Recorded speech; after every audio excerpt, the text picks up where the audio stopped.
Hello students, this is Gunjan Soni. और अभी तक के चैप्टर में हम बात कर चुके हैं कूलाम के नियम की, और उसके बाद हमने अध्यारोपण के सिद्धांत की बात की है। तो अब अध्यारोपण के सिद्धांत पर आधारित कुछ प्रश्न लेकर देखते हैं, ताकि हम कूलाम के नियम और अध्यारोपण के सिद्धांत को सही तरीके से समझ पाए। तो इसी सीक्वेंस में अपना पहला न्यूमेरिकल है, जिसमें हमें दो आवेश दिए गए हैं 9e और 4e, और इन दोनों आवेशों के मध्य दूरी स्मॉल r है, और हमें कोई तीसरा आवेश q लेकर के आना है, और पूछा हुआ है कि उस q आवेश को इन दोनों के बीच में कहाँ रखा जाए ताकि वो q आवेश साम्यावस्था में आ जाए।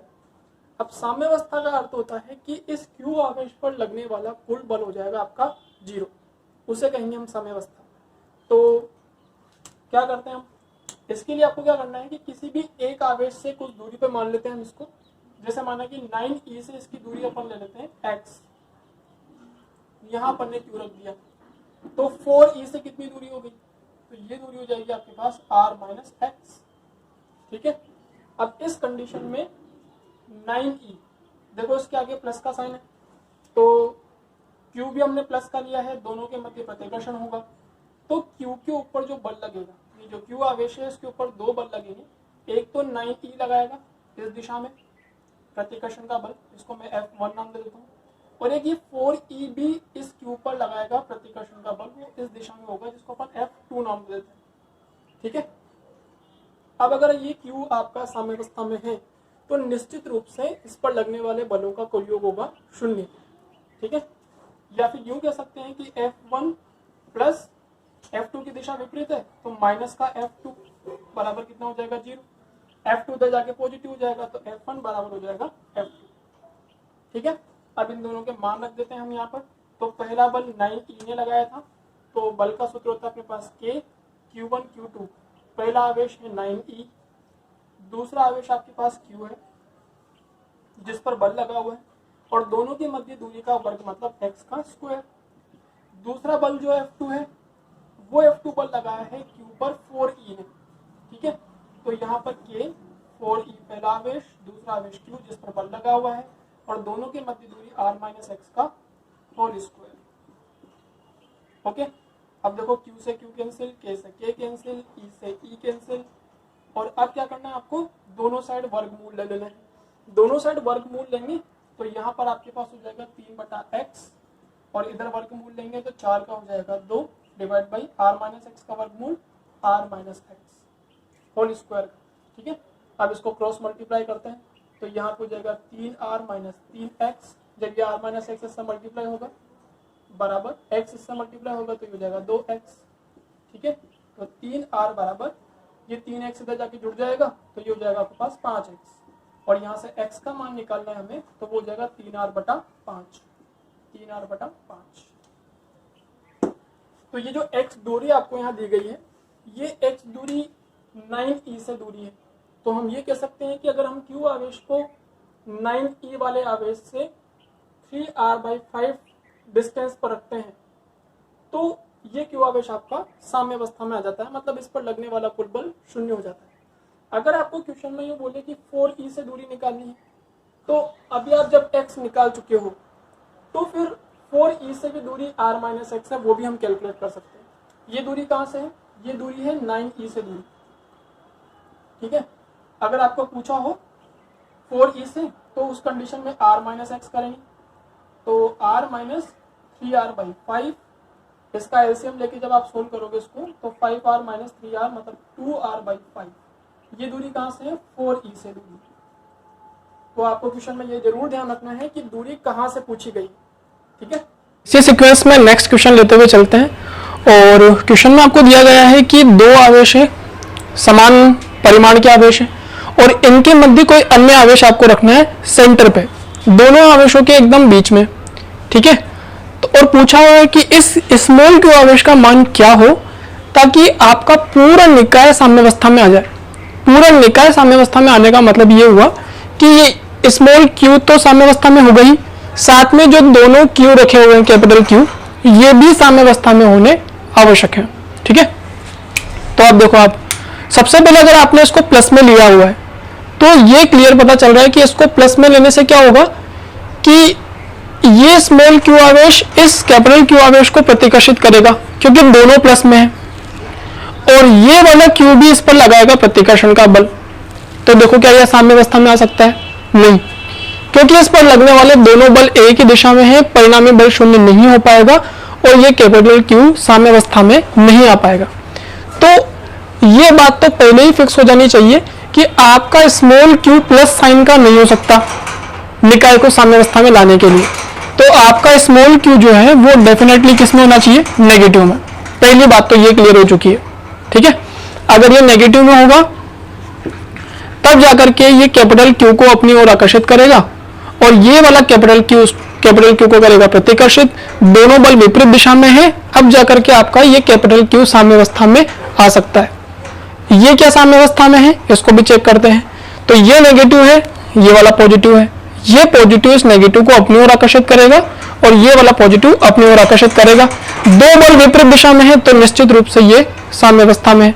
तो ये क्लियर हो चुका है कि अब आपका हर आवेश साम्यावस्था में है, तो इसका मतलब है कि आपका पूरा निकाय किसमें आ सकता है? साम्यावस्था में। अब हमें सिर्फ ये पता करना है कि इस स्मॉल क्यू का मान क्या हो। चिन्ह तो हम पता कर चुके हैं, तो इसके लिए क्या करें?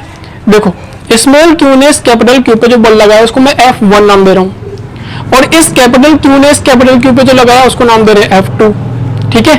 अब इसको लाना है साम्यावस्था में, तो क्या करते हैं? F1 निश्चित रूप से किसके बराबर होना चाहिए? F2 के, तभी जाकर के आपका कैपिटल क्यू साम्यावस्था में आ सकता है। तो अब इस कैपिटल क्यू पर लगने वाले दोनों बलों के मान रखते हैं।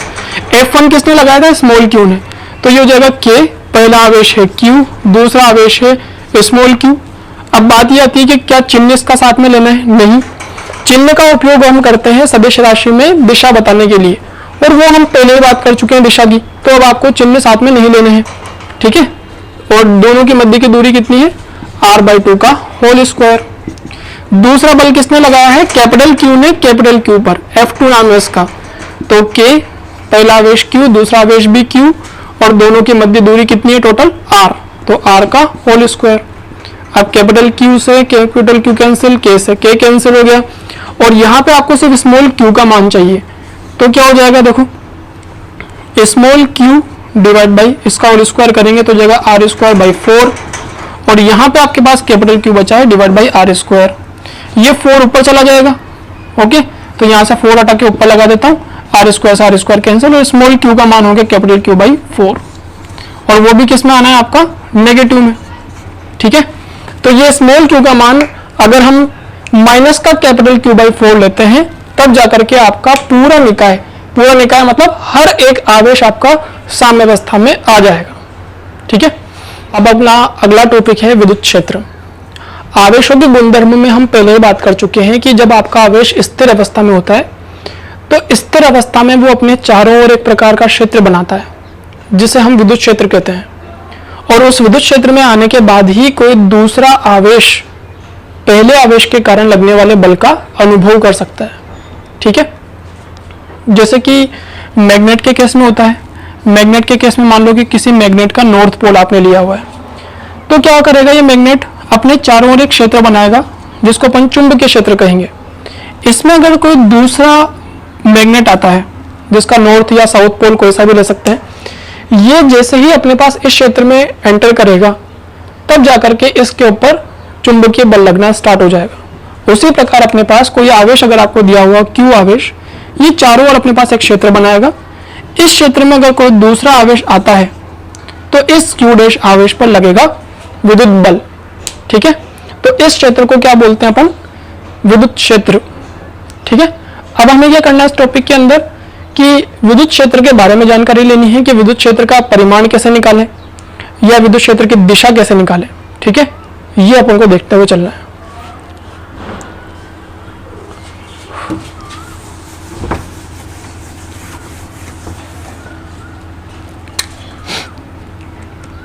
तो सबसे पहले अपन ये बात कर लेते हैं कि विद्युत क्षेत्र की दिशा क्या लेनी है अपन को, क्योंकि यहाँ टॉपिक में हेडिंग जो डाला है मैंने उसमें ई वेक्टर लिखा हुआ है।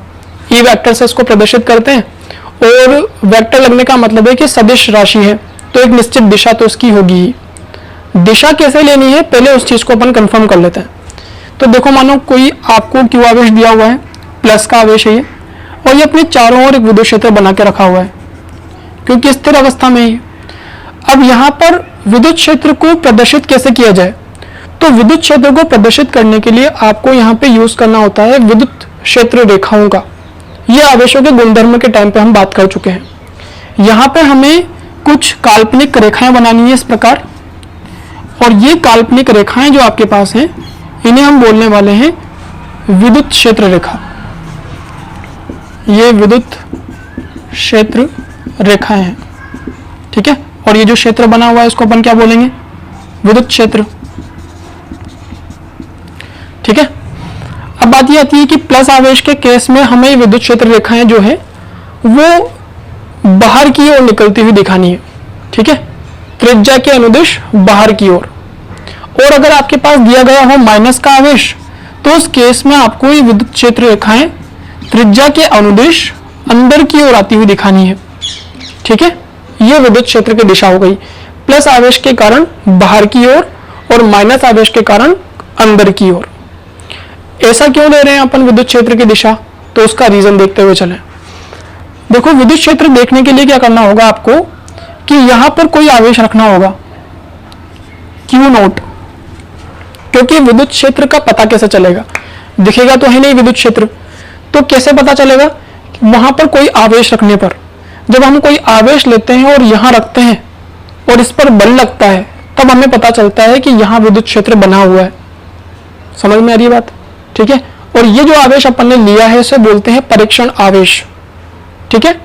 जैसे ही परीक्षण आवेश में यहां रखूंगा इस पर लगेगा बल, और जैसे ही इस पर बल लगेगा तो मुझे पता चल जाएगा कि यहां पर कोई विद्युत क्षेत्र बना हुआ है किसी अन्य आवेश के कारण। अब इस परीक्षण आवेश Q0 पर जो बल लगता है उसकी दिशा ही यह निर्धारित करती है कि विद्युत क्षेत्र की दिशा क्या है। जैसे Q0 आपने आवेश रखा, अब ये परीक्षण आवेश आपको हमेशा पॉजिटिव ही लेना होता है, मैंने पॉजिटिव लिया है यहाँ पर, तो इस पॉजिटिव आवेश पर ये पॉजिटिव आवेश बल लगाएगा। दिशा क्या होगी बल की, तो वो बल की दिशा कुछ बाहर की ओर होगी, ठीक है। इस वजह से मैंने विद्युत क्षेत्र की दिशा भी क्या ली है, बाहर की ओर। रीजन समझ में आ रहा है।